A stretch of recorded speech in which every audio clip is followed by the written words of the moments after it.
தேர்தலில் தேசிய ஜனநாயக கூட்டணியின்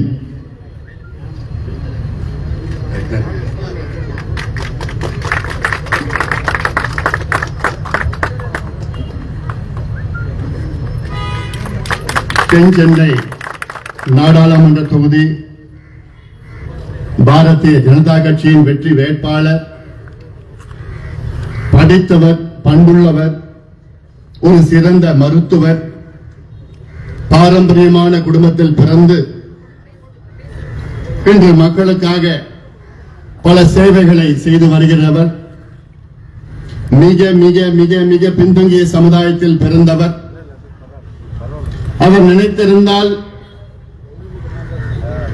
இந்தியாவில் ஒரு பெரிய மாநிலத்தின் ஆளுநராக தொடர்ந்து இருந்திருக்கலாம்.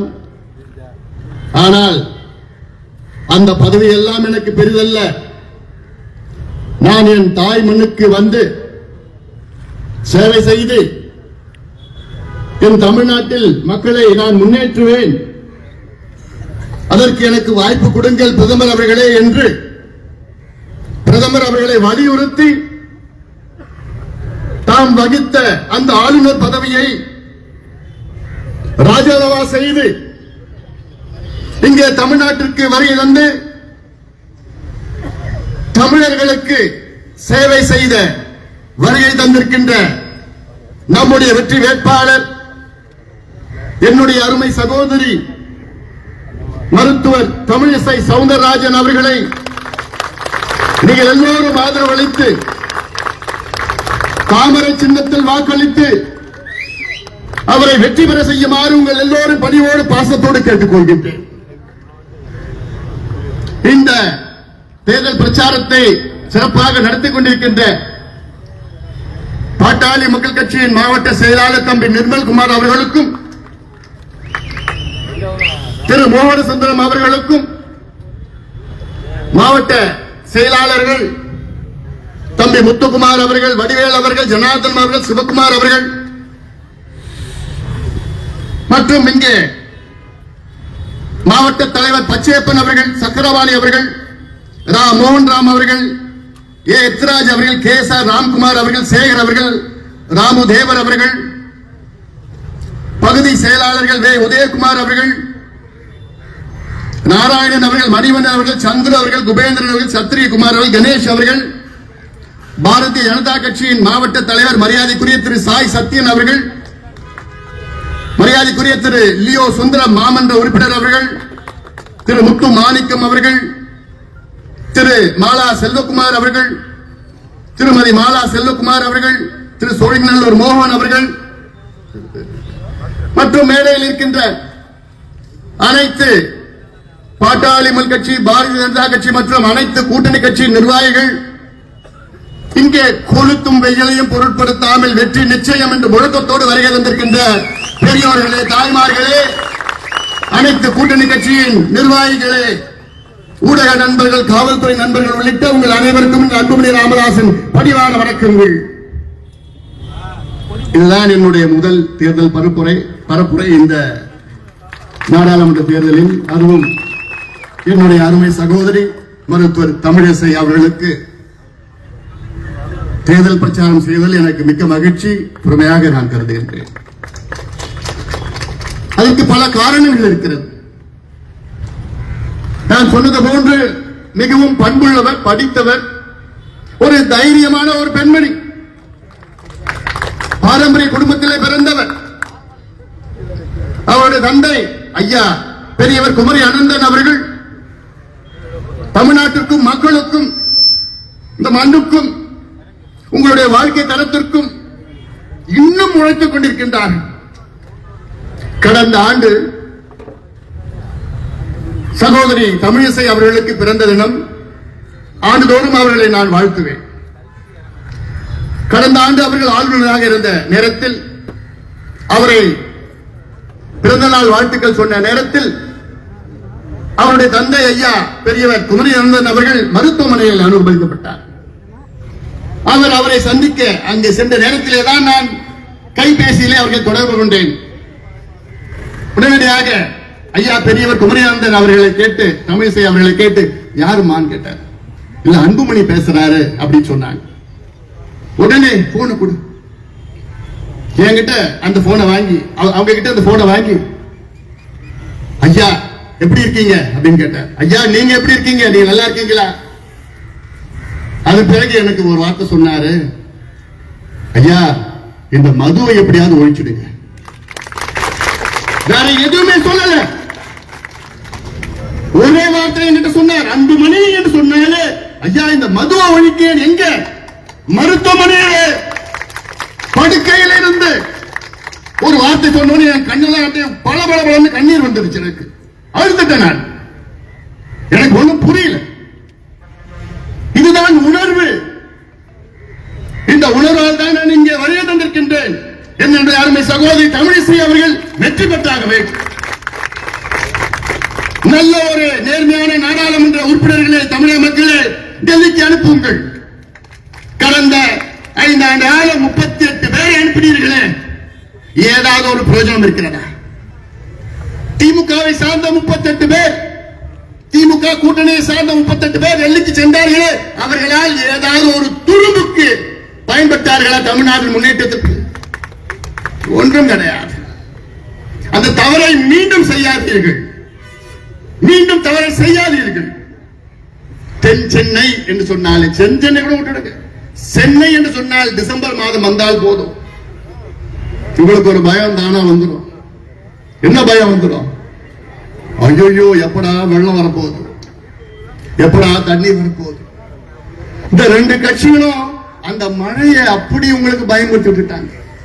மழை என்பது நமக்கு இயற்கை கொடுத்த வரம், வரம் அதை நம்ம பாதுகாக்கணும். அந்த மழையை நமக்கு கடவுள். ஆனா இந்த 2 கட்சியும் 57 ஆண்டு காலம் ஆட்சி செய்து அதை நமக்கு ஒரு சாபமாக மாற்றி விட்டார்கள். இந்த 2 கட்சிகளும் நமக்கு பயத்தை இந்த மழை மூலமாக இவர்கள் கொடுத்து விட்டார்கள். அதற்கு காரணமே வெள்ளம். வெள்ளத்தை தடுக்க முடியாது, ஆனால் வெள்ளத்தால் ஏற்படுகின்ற பாதிப்புகளை தடுக்கலாம். You cannot prevent floods, but you can prevent damage done by the floods.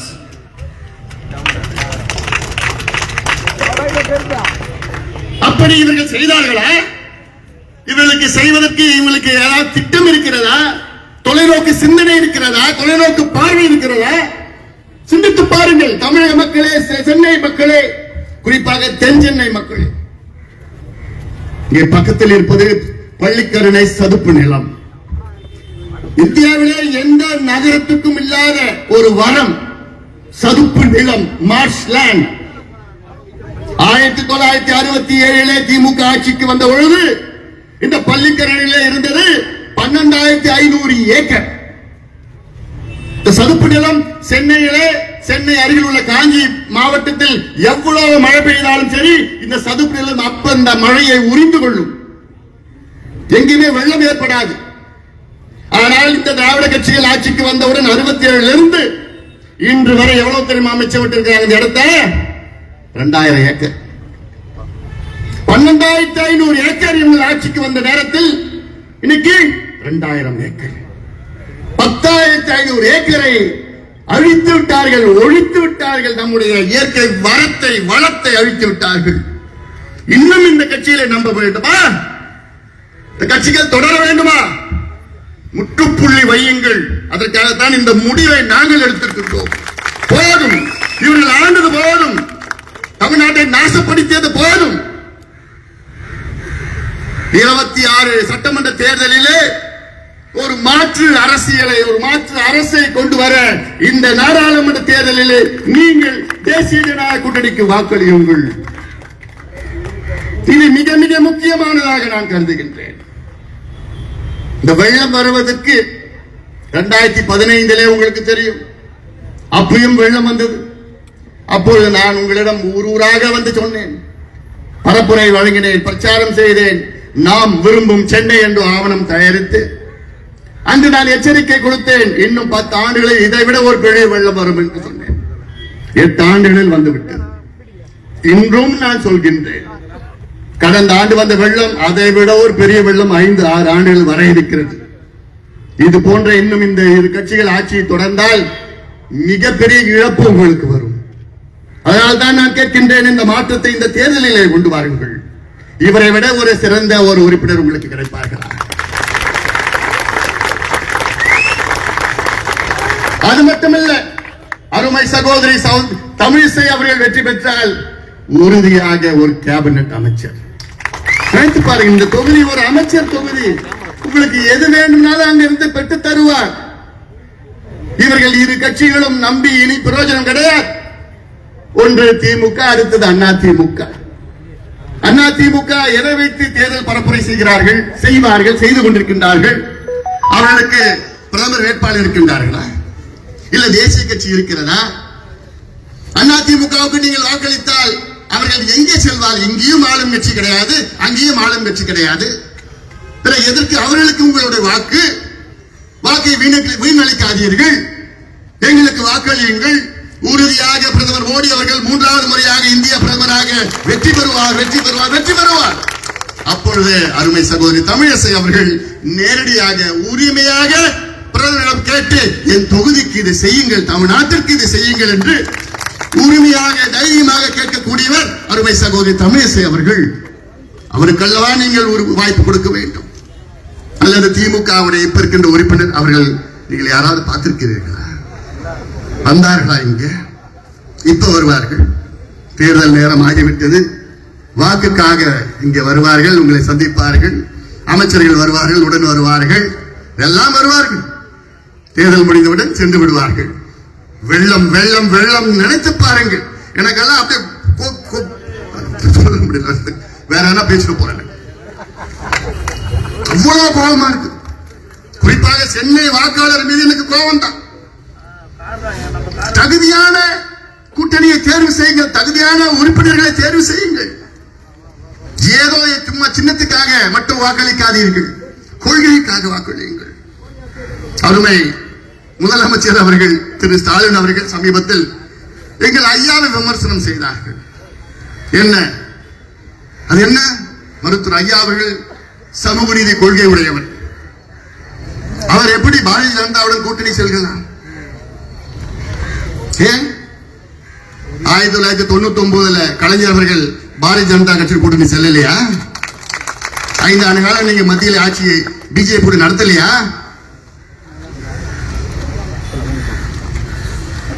ஒரு சிலர் பாட்டாளி மக்கள் கட்சிக்கு வேற கொள்கை, பிஜேபிக்கு வேற கொள்கை. நான் கேட்கிறேன், திமுகவுக்கும் காங்கிரசுக்கும் ஒரே கொள்கையா? இல்ல காங்கிரசுக்கும் கம்யூனிஸ்ட் கட்சிக்கு ஒரே கொள்கையா? கேரளாவில் ராகுல் காந்தி அங்க வயநாட்டில் போட்டியிடக்கூடாதுன்னு கம்யூனிஸ்டுக்காரங்க கொதிச்சு எழுந்து சண்டை போடுறாங்க. சிவசேனாவுக்கும் காங்கிரசுக்கும் ஒரே கொள்கையா? அரவிந்த் கெஜ்ரிவால் ஆம் ஆத்மிக்கும் காங்கிரசுக்கும் ஒரே கொள்கையா? இல்ல மம்தா பானர்ஜி அவர்களுக்கும் காங்கிரசுக்கு ஒரே கொள்கையா? இல்லையே, எல்லாம் கூட்டணி சேர்க்கிறார்கள். தேர்தல் கூட்டணி, இது கொள்கை கூட்டணி கிடையாது. கொள்கை வேறு, லட்சியங்கள் வேறு. ஆனால் ஒரு பொழுதும் பாட்டாளி மக்கள் கட்சி மருத்துவர் ஐயா அவர்கள் எங்களுடைய சமூக நீதி கொள்கையை ஒரு துளியும் விட்டு கொடுக்க மாட்டோம். இது வரலாறு.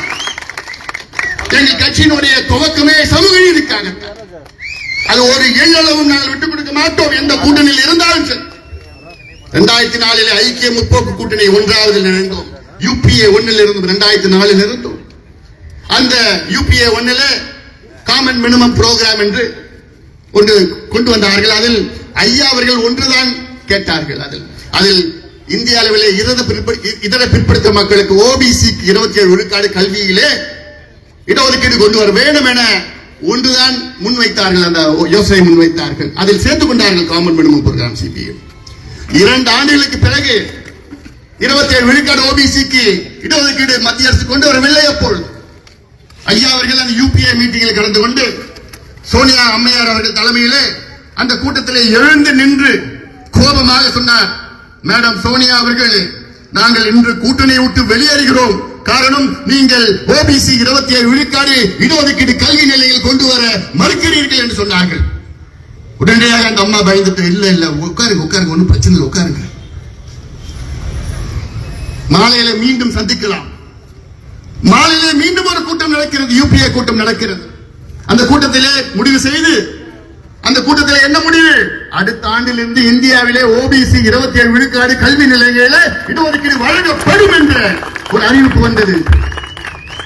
அதை பார்த்து பிறகு சோனியா அம்மையார் அவர்கள் ஐயாவை பார்த்து, doctor Ramadoss, I you happy? ஐயாவை பார்த்து மகிழ்ச்சியா இப்பொழுது கேட்கின்றார்கள். இதுதான் எங்களுடைய ஐயா அவர்கள். எங்கே சென்றாலும் எங்களுடைய கொள்கையை நான் விட்டுக் கொடுக்க மாட்டோம். பாரத பிரதமர் அவர்களும் ஐயா அவர்களும் சேலத்தில் நீங்கள் பார்த்திருப்பீர்கள். அவ்வளவு நட்பு, அவ்வளவு பாசம், அவ்வளவு அன்பு. வந்த எவ்வளவு பேர் இருந்தா நேரம் வந்து ஐயாவை கட்டி பிடிச்சுக்கிட்டார். இது முதல் முறையா கிடையாது, இது மேடையில மட்டும் கிடையாது. ஐயாவை அழைத்து தன் ஐயாவும் நானும் சேர்ந்து பிரதமரை சந்தித்திருக்கிறோம். அவர் இல்லத்தில் அதே போன்றுதான்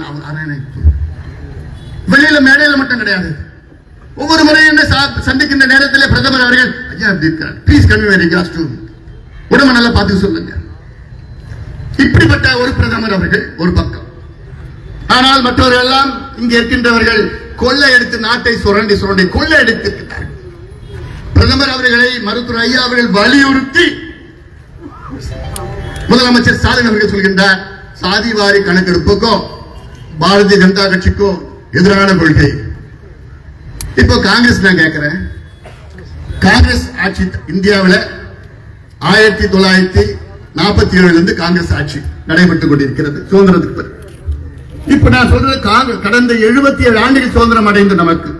இந்த 77 ஆண்டுகளில் கிட்டத்தட்ட காங்கிரஸ் 60 ஆண்டுகள் ஆட்சி செய்து வருகிறது இந்தியாவில்.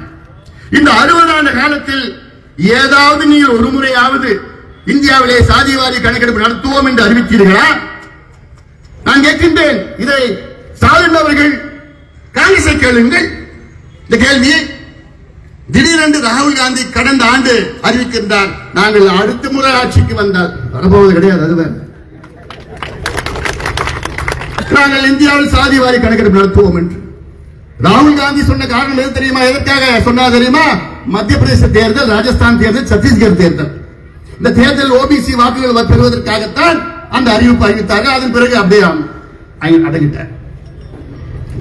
நான் சொல்றேன், பிஜேபி இதுவரை எங்கேயாவது வெளியில நாங்கள் சாதிவாரி கணக்கெடுப்பு நடத்த மாட்டோம் என்று சொல்லியிருக்கின்றார்களா?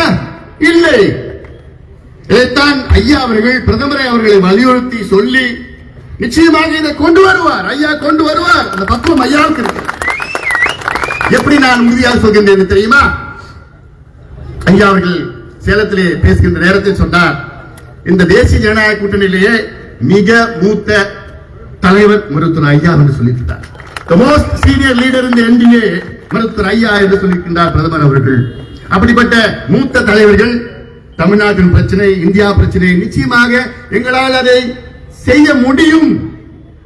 அதற்காகத்தான் இந்த கூட்டணிக்கு நாங்கள் சென்றிருக்கின்றோம். ஒரு மாற்றம் வர வேண்டும் என்று நம்பிக்கை இருக்கிறது. திமுகவை போன்ற கிடையாது. திமுக ஆட்சிக்கு வருவதற்கு முன்பு என்னென்ன போய் சொன்னார்கள் என்று உங்களுக்கு நன்றாக தெரியும். நாங்கள் ஆட்சிக்கு வந்தவுடன் நகை கடன் தள்ளுபடி செய்வோம். ஏமா ஏதாவது பண்ணாங்களாமா? அவங்களை நம்பி எத்தனையோ லட்சம் தாய்மார்கள் 5 பவுன் நகை பேங்க்ல வச்சாங்க. அப்புறம் வெற்றி பெற்றாங்க திமுக. காத்துட்டு அந்த நகையும் போயிடுச்சு. ஏமாத்திட்டாங்க. நாங்கள் ஆட்சிக்கு வந்தால் கல்வி கடன் ரத்து செய்வோம் என்று திமுக சொன்னார். ரத்து பண்ணாங்களா? பாவம். இந்த பிள்ளைங்க எல்லாம் படிச்சு பாவம் கடனை வாங்கி படிச்ச பிள்ளைங்களா பாவமா இருக்குது. ஏமாற்று. நாங்கள் ஆட்சிக்கு வந்தால் விவசாய கடனை தள்ளுபடி செய்வோம் என்று சொன்னார்கள். ஏதாவது ஒரு விவசாயியோட கடனை தள்ளுபடி சொன்னாங்களா? ஏமாத்துவார். நாங்கள் ஆட்சிக்கு வந்தால் ஒரே வாரத்திலே நீட்டை ரத்து பண்ணுவோம். எவ்வளவு பெரிய ஒரு மோசடி அது! எவ்வளவு பெரிய ஒரு மோசடி அது! அதன் பிறகு மீண்டும் தேர்தலில் மீண்டும் ஆட்சிக்கு வந்தால் நீட்டை ரத்து பண்ணும். இப்போ மீண்டும் ஆட்சிக்கு வந்தால் நீட்டை ரத்து பண்ணும். இன்னும் ஒரு 50-60 வருஷம் இப்படிதான் பேசிட்டு இருப்பாங்க. ஆனா அது வரைக்கும் இருக்க மாட்டாங்க. அது இந்த வசனம் திருப்பி கேட்டுட்டு இருக்கிறோம். உங்களுக்கே அழிப்பா இல்லையா, சலிப்பா இல்லையா? மக்களுக்கு ஒரு சலிப்பு வரணும். அதன் பிறகு நாங்கள் ஆட்சிக்கு வந்தால் தமிழ்நாட்டில் உள்ள தொழிற்சாலைகளில் 80 விழுக்காடு தமிழர்களுக்கு நாங்கள் வாய்ப்பு கொடுப்போம். சட்டம் கொண்டு வருவோம். எங்க கொண்டு வந்தீங்களா? இல்லையே. இப்படி நாங்கள் ஆட்சிக்கு வந்தால் மாதம் மின் கணக்கை எடுப்போம். எவ்வளவு பெரிய ஏமாற்றல் எடுத்தாங்களா? 3 வருஷம் ஆயிடுச்சு. அதாவது மாதம், இது பாட்டாளி மக்கள் கட்சியின் யோசனை. உங்க மின்சார கட்டணம், வீட்டு கட்டணம் மாசம் எடுத்தாங்கன்னா உங்களுக்கு கிட்டத்தட்ட 40 விழுக்காடு உங்களுடைய மின் கட்டணம் குறையும். 40 விழுக்காடு. ஆனா என்ன நடந்திருக்கு தெரியுமா? கடந்த 2 ஆண்டு காலத்திலே 3 முறை மின் கட்டணத்தை உயர்த்திருக்கின்றார்கள். எவ்வளவு பெரிய துரோகம்! மின்சாரத்துறை கடந்த ஆண்டு மட்டும் 25,000 கோடி ரூபாய்க்கு கூடுதல் வரி அவர்களுக்கு கிடைத்திருக்கிறது. 25,000 கோடி. யார் பணம்? உங்க பணம். உலகளமா நீங்க மின் கட்டணம் 1,500 ரூபாய் கட்டினவங்க இன்னைக்கு 2,500 ரூபாய், 5,000 ரூபாய் கட்டினவங்க இன்னைக்கு 12,500 ரூபாய். ஆனா இவங்க சொல்றது நாங்க மின் கட்டணத்தை குறைப்போம். பால் விலை ஏறி போச்சு. வீட்டு வரி 2 மடங்கு, குடிநீர் வரி 3 மடங்கு. குடிக்கிறது தண்ணி கிடையாது. இப்படி எல்லாம் ஏமாற்றி ஆட்சி செய்து கொண்டிருக்கின்ற திராவிட முன்னேற்ற கழகம் மக்கள் புரிந்து கொண்டார்கள். நிச்சயமாக இந்த தேர்தலிலே மிகப்பெரிய ஒரு பாடத்தை புகட்டுவார்கள். இங்கே நம்ம தென் சென்னை மட்டும் இல்ல, தமிழ்நாடு முழுவதும் எங்கள் கூட்டணி மிகப்பெரிய வெற்றியை பெறும். அது உறுதியது. திமுக மீது மிகுந்த கோபத்தில் இருக்கின்றார்கள் மக்கள். இங்கே நிர்வாகம் இல்ல, நிர்வாகம் ஸ்தம்பிப்பு. தமிழ்நாட்டு நிர்வாகம் நின்று போயிடுச்சு. முதலமைச்சருக்கு என்ன நடக்குதுன்னு அவருக்கு அந்த அளவுக்கு தெரியல. ஏன் தெரியல தெரியுமா? முதலமைச்சர் சுத்தி ஒரு 4 அமைச்சர்கள் இருக்கிறாங்க. என்ன பொறுத்திருக்கும் அவர்கள் அமைச்சர் கிடையாது, அவர்கள் வியாபாரிகள், வணிகர்கள். தமிழ்நாட்டில் நிர்வாகம் என்ற பெயரிலே வணிகம் நடந்து கொண்டிருக்கிறது, வியாபாரம் நடந்து கொண்டிருக்கிறது. There is no administration in Tamil Nadu. There is only business. எவ்வளவு கொடுப்ப? இந்த அணி எடுத்துக்கோ. சுத்தி இருக்கிற விளைநிலங்கள் எல்லாம் பெரிய பெரிய முதலாளியிடம் தாரவாத்து கொடுத்து நம்முடைய இயற்கை வளங்கள் எல்லாம் அழித்து,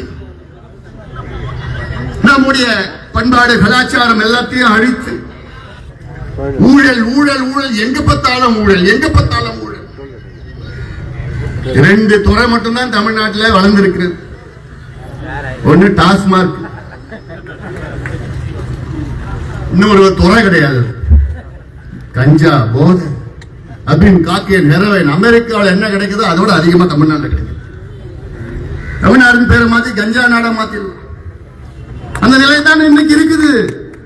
எங்களுக்கு ஆதங்கம். நானும் கத்தி 3 ஆண்டு காலம் கத்திட்டு இருக்கிறேன். ஐயா நடவடிக்கை எடுங்க ஐயா. இந்த இளைஞர்கள் நாசமாகி கொண்டிருக்கின்றார்கள். அவர்கள் வாழ்க்கையை காப்பாத்துங்க. இல்ல இந்த நிலை தொடர்ந்தால் ஒரு பக்கம் கஞ்சா, இன்னொரு பக்கம் போதை பொருட்கள், ஒரு பக்கம் மது. அது இல்லாம இடையில ஆன்லைன் கேம்பிளிங், மும்முனை தாக்குதல் இருந்து இளைஞர்களை காப்பாற்றி இந்த நிலை தொடர்ந்தால் இன்னும் 10 ஆண்டுகளில் தமிழ்நாட்டில் மனித வளம் இருக்காது. மனித வளம் இல்லை என்றால் தமிழ்நாடு முன்னேறாது. நம்முடைய இளைய மனித வளம் முன்னேறாது. பெண்களுக்கு இன்னைக்கு பாதுகாப்பு இருக்கிறதா? இல்ல. ஏன்? இந்த மது, கஞ்சா. நம்முடைய தமிழிசை அவர்களுடைய தந்தை கிட்டத்தட்ட 60 ஆண்டுகள் 70 ஆண்டு காலமாக மதுவை ஒழிப்போம் என்று நம்முடைய இனமான காவலர் மருத்துவர் ஐயாவுடைய எத்தனை போராட்டங்களில் கலந்திருக்கின்றார்கள். அவருடைய கனவை நனவாக்க வேண்டும் என்றால் தமிழ்நாட்டில் உள்ள அனைவரும் தேசிய ஜனநாயக கூட்டணிக்கு வாக்களியுங்கள். இந்த மாற்றம் தான் வருகின்ற அடுத்த தேர்தல், சட்டமன்ற தேர்தலில் நடக்கும். இதுதான் அடித்தளம். அப்படிப்பட்ட பாரம்பரிய குடும்பத்தில் வந்தவர் தான் தமிழிசை அவர்கள். நேற்று ஒரு டிவியில பார்த்தேன், அமைச்சர் உதயநிதி ஸ்டாலின் அவர்கள் தேர்தல் பரப்புரை. எந்த ஊரும் தெரியல எனக்கு. அதுல கும்பலா நின்று இருந்தாங்க. அப்போ கும்பல்ல இருந்து இந்த டாஸ்மாக் கடையை மூடுங்க, டாஸ்மாக் கடையை மூடுங்கன்னு கத்துனாங்க. அவருக்கு கேட்கல. என்னன்னு கேட்டார். இல்ல இந்த டாஸ்மாக் கடையை மூடுங்க. டாஸ்மாக் கடை மூடணுமா அப்படின்னு கேட்டார் அவர். ஆமாங்க மூடுங்க. அவருக்கு பதில் சொன்னார் தெரியுமா? 2016 கலைஞர் ஆட்சியில் கலைஞர் அப்போ தேர்தல் நேரத்தில் நாங்கள் ஆட்சிக்கு வந்தால் முதல் கையெழுத்து பூரண மதவிலக்கு என்று சொன்னோம். அப்ப முதல்ல கொண்டு வருவோம் சொன்னோம். நீங்க யாரும் ஓட்டு போடல. என்ன மாதிரி பதில் பார்த்தீங்க? 2016 இவங்க மக்கள்கிட்ட ஓட்டு கேட்டாங்களா? மதுவிலக்கை நீங்கள் வெற்றி பெற்றால் மதுவிலக்கை உடனடியாக கொண்டு வரும் சொன்னாங்களா? அந்த கூட்டத்தை பார்த்து நீங்க ஓட்டு போடலன்னு சொல்ற கூட்டத்தில் நாங்க போட்டோம் கூட்டிட்டு வந்த கூட்டம் தானே. அப்போ மக்கள் இவருக்கு வாக்களிக்கவில்லை என்றால் இவர்கள் கொள்கையை மாற்றிக் கொள்வார்கள். இதான் அர்த்தம். ஐயா அவர்கள் 44 ஆண்டு காலம் ஒரே கொள்கை பிடிப்புடன் மது விலக்கு, மது ஒழிப்பு என்று தேர்தலுக்காகவோ வாக்குக்காகவோ கூட்டணி எதுவும் கிடையாது. இதனால எங்களுக்கு எவ்வளவு இழப்பு. ஆனாலும் அதை மீறி பிடிப்புடன், கொள்கை பிடிப்புடன் இருப்பது மருத்துவர் ஐயா அவர்கள். நீங்க சட்டையை மாத்திர மாதிரி உங்க கொள்கையை மாத்திக்கிறீங்க. தமிழ்னு ஆட்சிக்கு வந்தீங்க,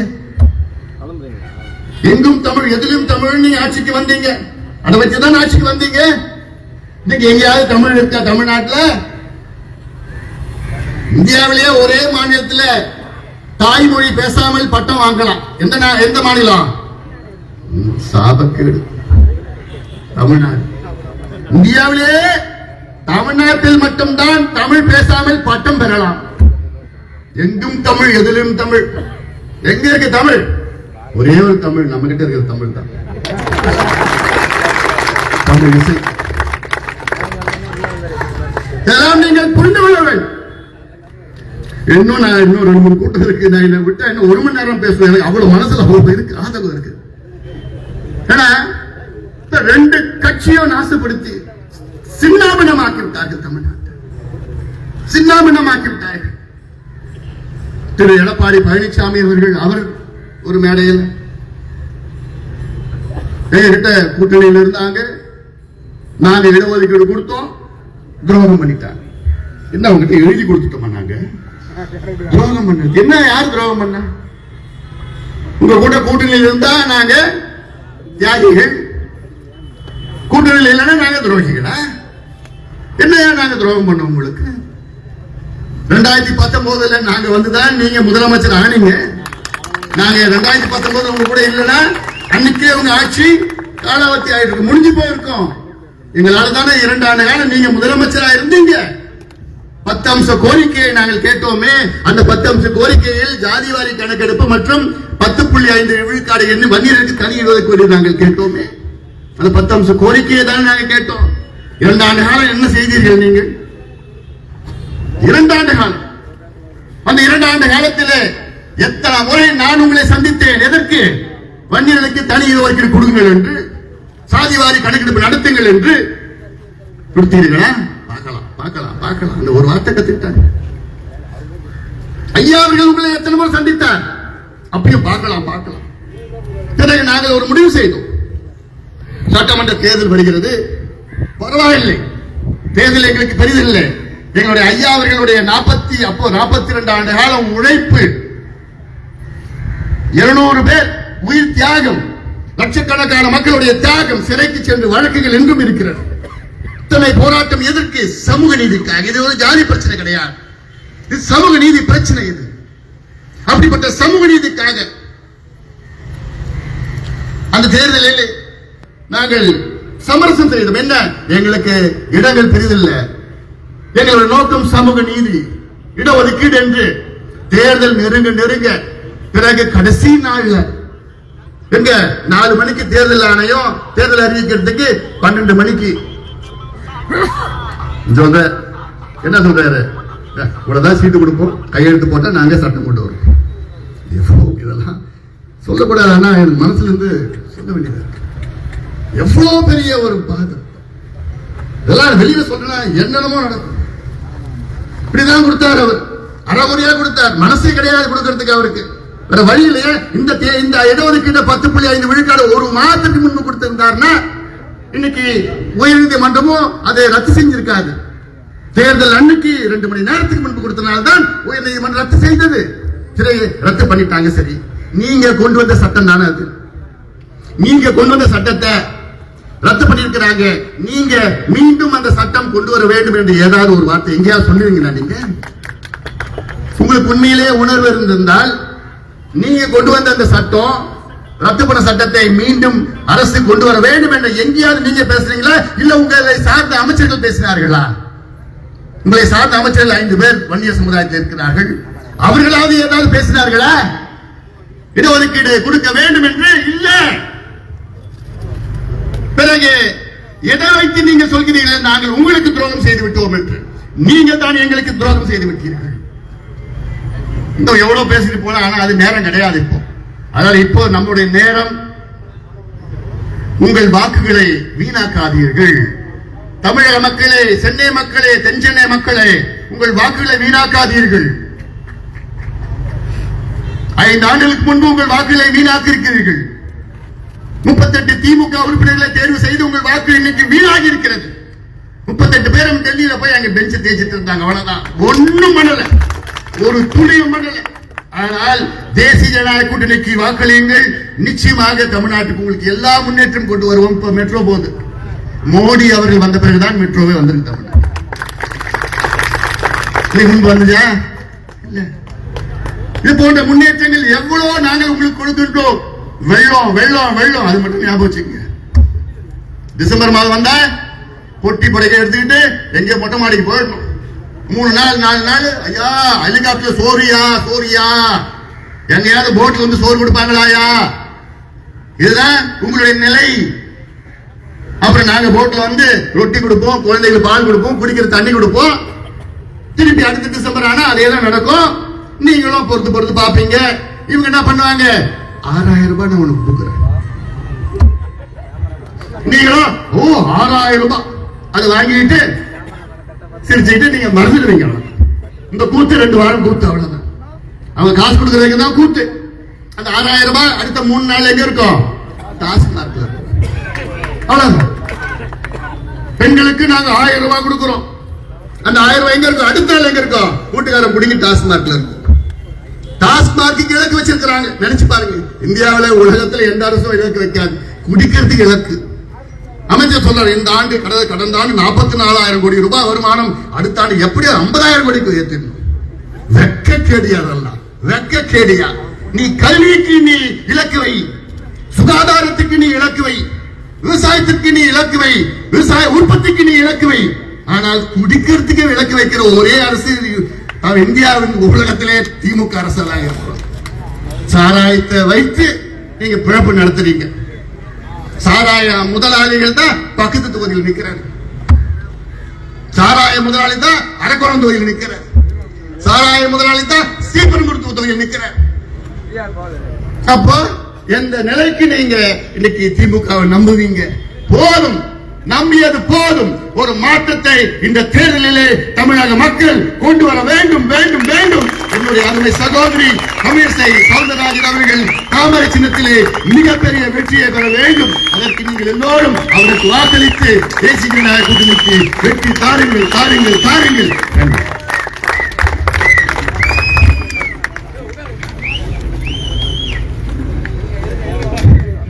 ஹலோ, நன்றி உரை வட்ட செயலாளர் முகன். வட்ட செயலாளர் முகன்.